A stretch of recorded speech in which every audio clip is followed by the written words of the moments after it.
어제는 이웃교회 목사님 따님이 결혼해가지고 결혼식에 참석했다가 우연치 않게 한 선교단체인 모퉁이돌 선교회라고 있는데 그 대표되신 목사님을 만나게 되었습니다. 그래서 같이 식사하게 되었는데 이웃교회에 계신 목사님이 저랑 이렇게 친분이 있어서 목사님 이쪽에 와서 같이 식사하시죠 해가지고 식사하다가 제가 모퉁이돌 선교회 대표 목사입니다. 그래서 저는 옆에 있는 교회 목사입니다. 인수하면서 초면이라 가지고 이렇게 말하기도 쑥스럽고 이렇게 밥만 먹고 있다가 영 어색해가지고 제가 질문을 했어요. 목사님, 모퉁이돌 선교 대표이신데 모퉁이돌 선교회가 뭐 하는 곳입니까? 제가 얘기는 많이 들었는데 그 이름은 많이 들어봤는데 뭐 하는 곳인지는 잘 모르겠습니다. 그래서 구체적으로 어떤 사역을 하는 곳입니까? 라고 여쭸더니 대뜸 하시는 말이 성경을 배달하는 사역을 하신다는 거예요.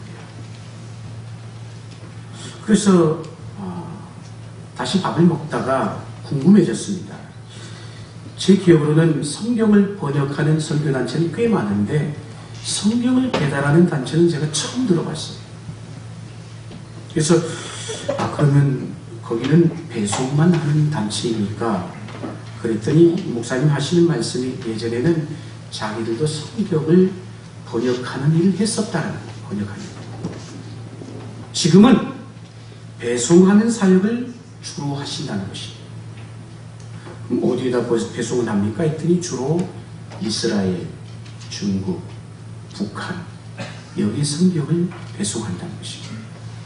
특별히 요새는 북한의 성경을 나눠주는 일을 많이 하신다는 거예요.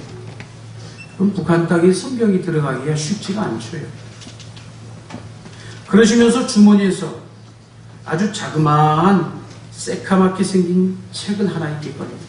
제가 가져왔는데 밑에서 제가 사무실에서 깜빡하고 못 가져왔어요. 궁금하신 분은 제 사무실에 오세요. 제가 보여드릴게요. 북한말 성경입니다. 북한말 성경. 신약으로만 아주 자그마한.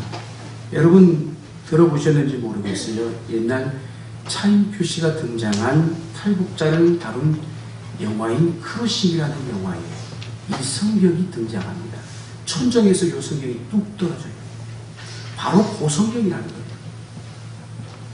그러면서 이분이 아주 드라마틱한 간증의 이야기를 들려주는 거예요. 그 밥을 먹다가 밥이 안 넘어가요. 이게 계속 얼마나 흥미진진한 얘기인데 은혜되는 얘기였어요. 너무나 은혜스러워.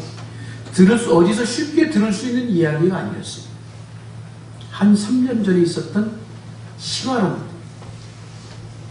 엊그제처럼 우리 제주도처럼 한파가 몰아치는 겨울이었는데 겨울이 되면 백두산 날씨가 무려 한 영하 40도 정도 올라가고 중강진 같은 경우는 37도, 6도 이렇게 떨어지는 굉장히 매서운 겨울이면 날씨가 있는 곳이 바로 그곳이에요. 근데 북한 땅에 먹을 것이 없잖아요. 그래서 자주 이 압록강을 넘어가지고 중국 땅에 와서 먹을 것을 구하기 위해서 이렇게 구걸하며 다닌다는 것입니다. 마침 이 목사님을 만난 거예요. 한 73세 정도 되는 할머니이신데 목사님을 만나서 먹을 것을 달라는 거예요. 그래가지고 제가 쌀하고 밀가루를 드릴 테니까 부탁을 하나 하겠다는 거예요. 뭔 부탁입니까? 했더니 목사님이 성경책 한 권을 꺼내주면서 이걸 좀 당신이 있는 곳에 가가지고 전달해 줬으면 좋겠다. 그러냐고 해가지고 그날 하룻밤 같이 묵었습니다. 다음날 아침이 됐는데 자기 언니를 만났다는 거예요. 언니. 위에 있는 언니. 그래서 아니 그 밤중에 북한 땅을 넘어갔다 왔나 궁금해가지고 그랬냐고 했더니 그런 것도 아니고 그러면 강 건너에서 밤중에 손 흔들면서 서로 인사를 주고받았느냐. 그게 아니라는 거예요. 밤중에 꿈속에서 언니를 만났다. 꿈속에서 언니가 나타나서 제발 동생이 간 지 한참이 됐는데도 들어오질 않는 거니까 너무너무 배는 고프고 주이고 꿈속에 나타나가지고 제발 좀 우리 좀 살려달라 도와달라. 그래서 꿈속에서 이 언니를 만났다는 거예요. 그래서 이 추운 날씨인데 성경을 그곳 아까도 40도 37도 내려가니까 옷을 한 겹 정도 안 입잖아요. 2겹 3겹으로 입는 거예요. 그래서 성경을 가지고 가는데 그냥 숨기고 갈 수 없으니까 성경을 이렇게 찢어가지고 여자들 속옷에다 집어넣고 허벅지에다 이렇게 말아가지고 이렇게 겹겹이 이렇게 넣어서 그걸 들고 간다는 거예요. 마치 옛날 중국에 있었던 노스 선교사님이 서상륜 같은 분을 통해서 우리나라에 성경이 들어왔던 것처럼 똑같이 그런 식으로. 그래가지고 이분이 다음날 아침이 돼서 성경을 우리 반단에 저보다 조금 더 작은 성경을 준 거예요. 이거 좀 전달해. 그래 이걸 지고 그 추운 날씨, 매서운 날씨 한파를 바람을 뚫고 언니에게로 갔습니다. 가자마자 언니에게 언니 얼마나 반갑겠어요. 나간 지 오래됐는데 끌어안고 보다가 언니 내가 언니에게 줄 선물이 있다는 게 뭐냐 했더니 다 건네주더라고요. 딱 성경책을 딱 받아들였는데 이 언니가 딱 그 성경에 눈이 딱 시선이 고정되면서 받아들고는 가슴이 이렇게 붕더라고요.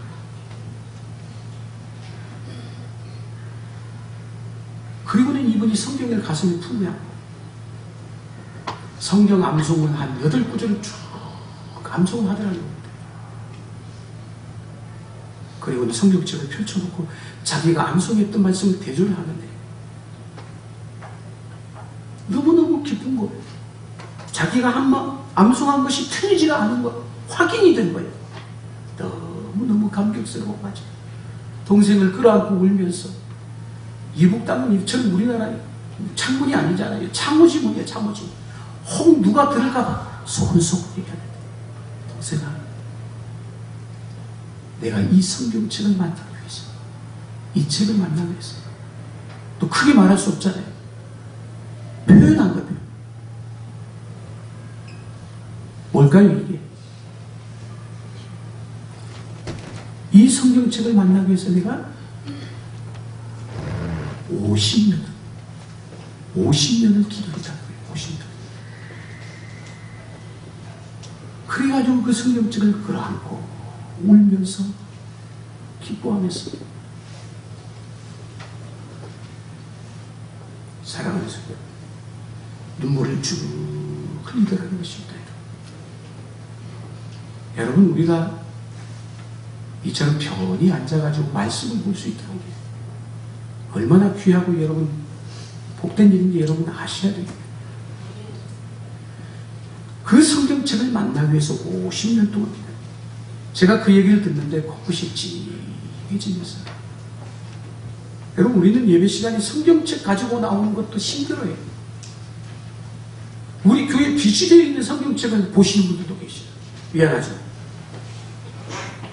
제가 그 얘기를 들으면서 이 안에를 시작하면서 우리 교회가 저는 선포합니다. 성경 백독 읽기 운동을 했으면 좋겠다. 성경 백독 운동. 그러니까 여러분이 한 분씩 우리 교회 교인 수 한 200여 명, 전체 교인 수는 한 108, 90명 됩니다. 100명만 읽으면 돼요. 그럼 백독인 거예요. 그래서 백독 운동하고 나서 제가 그분을 모시고 간증을 듣고 우리가 그 일에 선교하는 일에 좀 힘을 기울이고 좀 도왔으면 좋겠다. 그 감동이 있는 거예요. 그 감동. 할렐루야. 근데 여러분 1월 2일자 크리스찬 투데이 신문에 나온 기사예요. 북한의 장마당이 뭐냐? 우리나라 같으면 5일장 같은 곳이 거기에 성경책을 판다는 기사가 나왔어요. 근데 한 권의 중국 돈 100원이에요. 100원이면 우리나라 돈으로 16,000원에 해당되는 것이에요. 북한에는 그 정도 돈이 어느 정도냐? 한 사람 남자 월급이 4, 5개월 벌어야만이 벌 수 있는 돈이에요. 여러분 이게 쉽게 살 수 있어요?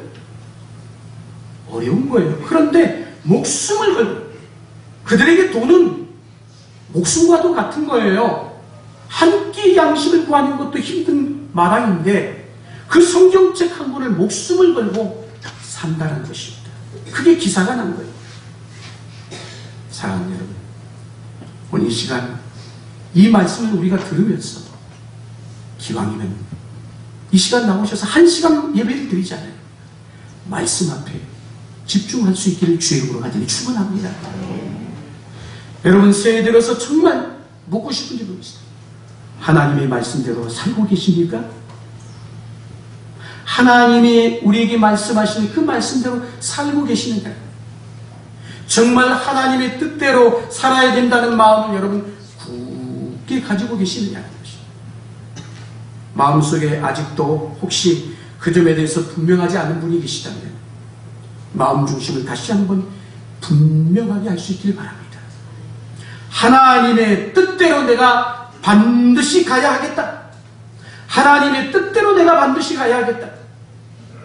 2018년 새해는 매 순간 하나님의 뜻을 따라 사실 수 있기를 축복합니다. 그 길이 사는 길이에요. 긴장해야 합니다. 낭떠러지에 있는 좁은 길을 간다라는 마음으로 가야 돼요. 지뢰밭을 간다라고 생각하고 가야 되는 것입니다. 지뢰밭을 가는데 인도자가 디딘 내가 그 자리만 디디고 가야 된다는 심장으로 하나님의 뜻대로만 내가 살겠습니다. 이 마음으로 가야 돼요. 왜? 우리에게 다가오는 시간은, 우리가 살아가고 있는 이 시대는 그만큼 위기의 시대이고 심각한 형편에 있다는 사실을 여러분 꼭 명심해야 됩니다. 하나님의 인도하심을 받지 않으면 그래 내 인생은 끝이야, 파멸이라고 생각하고 걸어가는 한 해가 되길 바랍니다. 여기까지는 그래도 어느 정도 대부분 동의해요. 그런데 나는 하나님의 뜻대로 살지 않겠다라고 감히 말할 사람은 없을 것입니다. 그런데 문제는 뭐냐? 그럼에도 불구하고 많은 믿음의 성도들이 하나님의 뜻을 잘 모르겠다는 것입니다. 한 해를 시작하면서 내 인생을 이끌어갈 하나님의 뜻이 도대체 뭐냐? 잘 모르겠다는 것입니다. 그러나 하나님께서 언제나 우리 모두의 길을 정확하게 인도해 주십니다. 하나님은 우리가 가는 길을 잘 알지 못하도록 애매하게 만드시는 분이 결코 아니라는 것이에요. 뿐만이 아니라 하나님은 너무 바쁘셔가지고 우리 모두 한 분 한 분 다 간섭하시고 그래서 인도하는 것이 어려우신 분 또한 아닌 것입니다. 이미 우리 안에 오신 줄도 믿습니다. 여러분 안에 성령이 계십니까? 성령이 여러분 안에 오신 것을 믿습니까? 그걸 어떻게 우리가 알 수 있어요? 여러분이 이 자리에 앉아 있다는 그 자체가 성령이 여러분 안에 있다는 것입니다. 그 얘기는 더 깊이 들어가면 내가 예수를 구주로 고백하고 있다는 사실 때문인 것입니다. 내가 예수를 구주로 고백할 뿐만 아니라 그분을 찬양하고 경배하고 있다는 사실은 곧 내 안에 예수 그리스도의 영이신 성령이 내 안에 오셨다는 증거인 것입니다. 그럼에도 불구하고 많은 성도들이 하나님께서 인도하심에 대해서 오해하는 성도들이 많다는 것입니다. 왜 오해할까? 하나님이 인도하시는 길은 이렇게 생각하는 거예요. 흔히들 하나님이 인도하시는 길은 어려움도 없고 문제도 없고 환난도 없고 편하고 형통할 거야, 이렇게 생각하니까 문제인 것입니다. 목회자인 저도 그랬어요. 예전에 한동안 편하고 대우 잘 받는 목회가 하나님이 주시는 목회자의 복일 것이라고 생각했어요. 착각이에요. 조금이라도 어려움이 있으면 편안하고 대우 잘 받는다라고 보여지는, 그래서 목사님들을 바라보면서 부러운 눈으로 볼 때가 있었습니다. 그건 아무것도 아닌 거예요. 그런데 하나님 뜻대로 가면 고생도 안 하고 편할 것이다? 나도 모르게 그런 마음이 있더란 거예요. 근데 하나님 앞에 그 마음이 얼마나 부끄러웠는지 몰라요, 제가. 여러분, 교우들 가운데도 얼마나 많은 분들이 이런 생각을 가지고 하나님의 뜻을 분별하는지 아십니까? 아마 여러분들도 고생을 많이 하고 힘들고 어려운 일을 겪다 보면 사업을 하든 장사를 하든 직장에 취직을 하든 누구와 결혼을 하든 이제는 진짜 하나님 뜻대로 살아야지, 하나님이 시키는 대로 할 거야, 기도하는데 그 마음의 동기가 그럼에도 불구하고 뭐예요? 하나님, 그래도 나 고생하고 싶지 않은데 어려운 길은 이제 지긋지긋합니다. 나도 좀 한번 편하게 살아보고 싶은데, 하나님의 뜻대로 살고 싶은 것은 맞지만 그러나 그건 뭐예요? 솔직하게 말하면 그렇다면 그런 사람은 하나님의 뜻을 분별하기가 매우 어렵다는 것입니다. 오늘 말씀을 통하여 지혜와 계시의 영을 주셔서 하나님의 뜻을 판단하는 눈이 열려질 수 있기를 주의 이름으로 축복합니다. 오늘 말씀은 사도 바울이 3차 전도 여행을 마치고 성령의 인도하심을 따라 부지런히 지금 어디를 향해 가고 있어요? 예루살렘을 향해 가고 있었어요. 그런데 주변에 있는 사람들이 하나같이 예루살렘에 가지 마셨으면 좋겠습니다. 막는 거예요, 막는 거. 가지 마셔야 됩니다. 그런데 문제는 그들이 그렇게 얘기하는 사람들이 믿음이 없는 사람들이 아니에요. 오늘 성경의 표현에 의하면 뭐예요? 그들은 성령에 감동된 사람이라고까지 표현하고 있어요. 성경은 사도 바울의 길을 막는 이들이 성령의 감동을 받았다. 오늘 본문 4절에 얘기하고 있어요. 그러면 사도 바울은 그러면 그 성령에 감동된 사람들의 그 만류에도 불구하고 지금 부득부득 하나님 말씀에 어긋나게 지금 가고 있는 것일까요? 아닙니다. 바울의 주변에 있는 사람들이 성령의 감동을 받은 것은 틀림없는 사실이에요. 오늘 8절 9절에 보면 사도 바울이 일행이 가이사라에 도착했다고 했어요. 그런데 거기에 도착했더니 전도자인 초대교회 예루살렘 교회 7집사 중에 하나인 빌립 집사, 그 집에 머무르게 되었어요. 그런데 거기에 아가보라는 선지자가 유대로부터 내려왔다라고 했어요. 그래가지고 이 사람이 바울의 띠, 바울이라는 이름의 띠를 가지고 자신의 손과 발을 묶은 뒤 하나님께서 자기에게 이런 환상, 이런 예언, 이런 말씀을 보여주었다는 거예요. 감동을. 선생님, 당신이 예루살렘에 올라가면 이렇게 결박됩니다. 환란이 있을 것입니다. 이방인들의 손에 넘겨지게 될 것입니다. 자신에게 보여줬다는 것입니다. 이게 다 사실이에요. 지어낸 얘기가 아니라는 거예요. 성령께서 아가보라는 사람에게 보여주신 게 틀림없습니다. 근데 문제는 뭘까요? 그에 대한 해석인 것입니다. 오늘 12절에 말씀합니다. 우리가 그 말을 듣고 그곳 사람들과 더불어 바울에게 예루살렘으로 올라가지 말라 권하니 라고 했습니다. 예루살렘에 가면 어떤 일이 있다는 것입니까? 결박과 환란이 기다립니다. 그러니 선생님, 안 갔으면 좋겠습니다. 가지 마십시오. 하나님의 뜻이 아닙니다. 그 말인 거예요, 지금 이것은. 그러니까, 그런데 이게 막는 정도가 아니라 뭐라고 있어요? 오늘 말씀을 표현하면 펑펑 울었다는 거예요. 제발 가시면 안 됩니다. 선생님 가면 죽어요. 선생님 곤란을 겪게 돼요. 여러분, 이쯤 되면 여러분 어떻게 하겠습니까? 여러분, 예를 들어서 자신의 일이나 사랑하는 가족이나 돕는 사명자의 일일 경우 그냥 눈 뜨고 볼 거예요? 아마 우리도 만류할 거예요. 가면 안 됩니다. 심지어 우리 가족 가운데 그런 일이 있다라면 뜯어 말릴 겁니다. 울려서라도, 매를 때려서라도. 환란이 있다고 하나님이 보여주시는데 거기 가시면 안 됩니다. 그러니 그 길로 가지 마세요. 당연히 우리도 그럴 거예요. 왜? 우리의 생각 가운데는, 우리의 내면 가운데는 무슨 생각이 있느냐? 하나님이 인도하는 길은, 하나님의 뜻은 어려움이 없는 길이야. 이렇게 단순하게 생각하는 마음이 있다는 것이다. 그래서 하나님이 어려운 일이 있을 것이라고 보여주셨다는 것은 뭐예요? 아, 그래, 이건 가지 말라는 하나님의 계시야. 하나님의 뜻이야.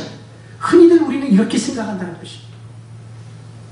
그래서 사도 바울 주변에 있는 사람들도 전부 지금 선생님 가면 안 됩니다. 예루살렘 행을 지금 가로막고 있는 거예요. 그런데 문제는 뭐예요? 사도 바울의 생각은 그들과 달랐다는 것입니다. 할렐루야. 어떻게 달랐을까요? 13절 말씀 우리 다 같이 한번 읽겠습니다. 13절 같이 읽습니다. 시작.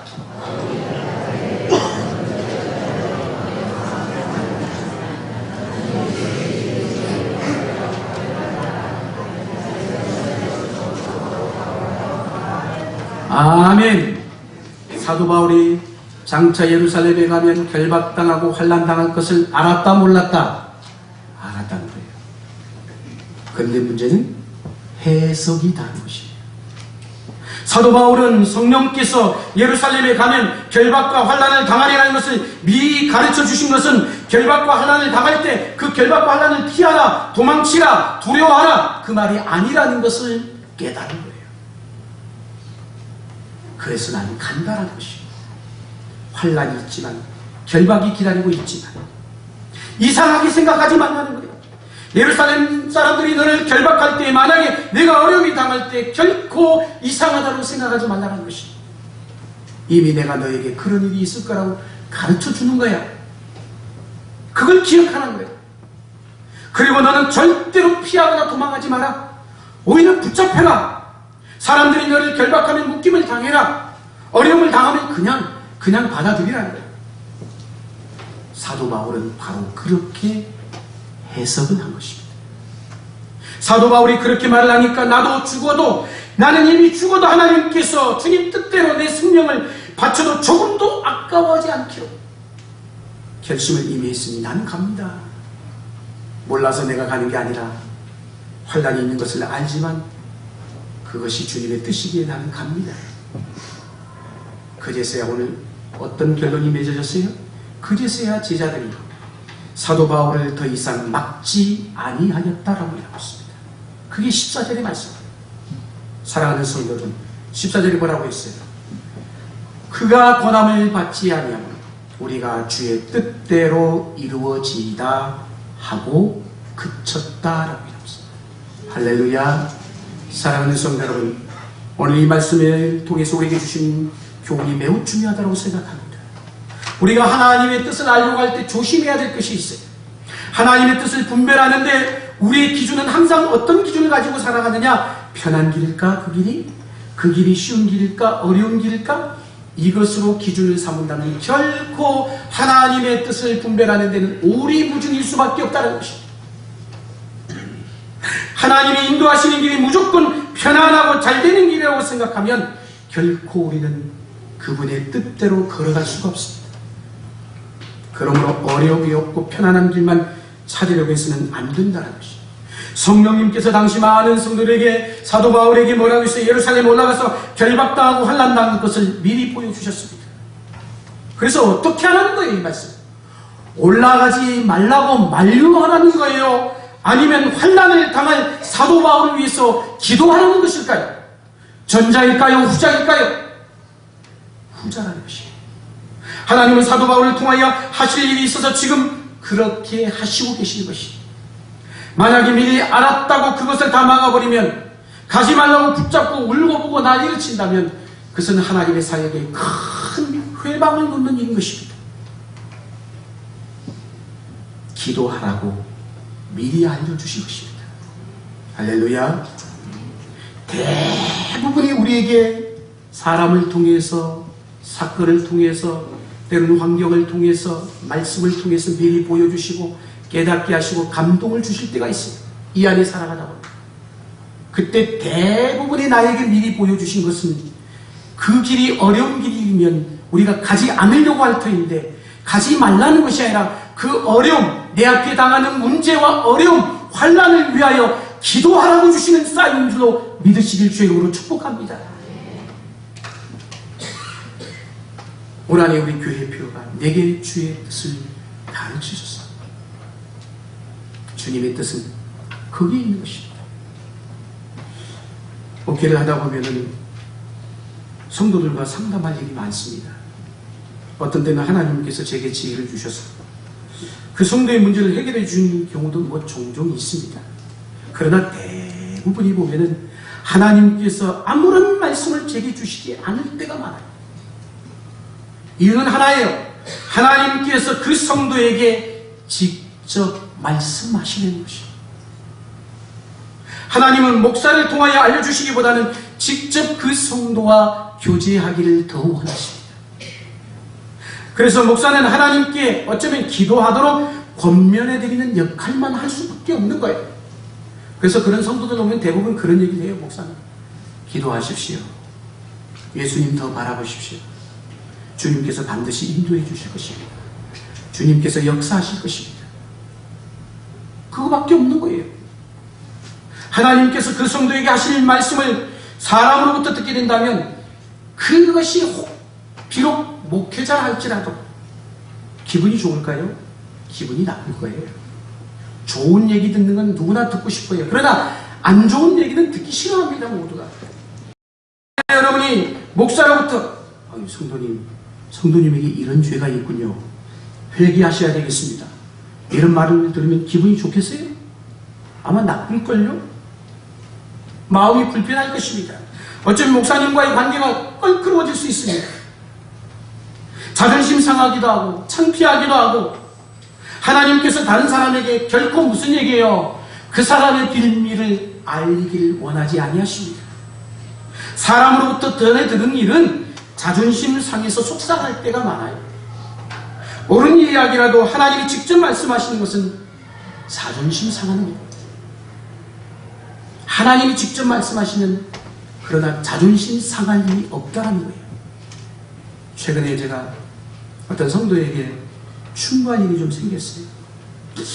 저분 꼭 이 부분을 고쳤으면 좋겠는데, 자존심 상할 일이 있어요. 근데 가만히 보니까 성령님께서 그렇게 기도하는 거 이걸 얘기를 해야 되나 말아야 되나. 성령님께서 기도하는데 시원한 답을 주시지 않아요. 그래서 포기해버렸어요. 나도 그랬는데 가만히 지내면서 보니까 스스로 해결이 되더라고요. 옆에서 보니까 스스로 깨닫고 스스로 알아서 그렇게 해결이 되는 모습을 경험하게 됐습니다. 여러분, 자신이 스스로 문제를 깨달은 거예요. 너무너무 감사했어요. 제가. 하나님으로부터 이렇게 직접 들으면 자존심 상할 일이 없습니다. 주님이 하시는 것입니다. 하나님께서는 사람을 하나님보다 더 의지하는 것을 결코 기뻐하지 아니하십니다. 하나님은 직접 인도해 주실 것을 믿고 주님을 바라보는 자가 되기를 원하십니다. 사랑하는 여러분, 이 안에 살아가다 보면 우리가 어떤 길을 가야 할지 판단하기 힘들 때가 있습니다. 이 길이 편안한 길인가 어려운 길인가, 그 기준으로 판단하지 않기를 바랍니다. 주님의 뜻을 묻기 위해서 엎드리십시오. 기도하십시오. 우리 주님은 반드시 우리를 선한 길로 인도해 주실 것입니다. 결론의 말씀이요, 예수님께서 자신이 십자가 지실 것에 대해서 처음 말씀하셨을 때 베드로가 어떻게 했어요? 베드로의 반응이 이랬어요. 주님, 그리하지 마옵소서. 이 일이 결코 주님에게 미치지 아니할 것입니다. 맞고 나섰어요. 그랬을 때 주님이 뭐라고 합니까? 사탄아, 내 뒤로 물러가라. 너는 나를 넘어지게 하는 자로다. 내가 하나님의 일을 생각하지 아니하고 도리어 사람의 일을 생각하는도다. 책망했어요. 책망. 그러면서 말씀하셨습니다. 베드로는 자기도 모르게 힘든 일, 어려운 일은 주님의 뜻이 아닐 거야 라고 생각했던 것입니다. 사랑하는 여러분, 우리는 편한 길만 찾아서는 안 됩니다. 하나님이 인도하시는 길이 잘 되는 길인 줄로 믿으시길 바랍니다. 사랑하는 여러분, 올 한해 여러분에게 말씀하실 것입니다.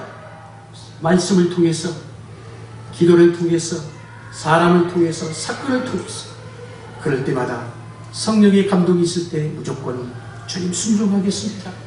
즉시 순종하겠습니다. 결단하고 나가시면 하나님께서 우리를 분명히 인도해 주실 줄로 믿습니다. 이 안에 여러분 모든 성도들이 하나님의 정확한 인도하심을 받는 우리 모두가 될 수 있기를 주의 이름으로 간절히 축원합니다. 기도하시겠습니다.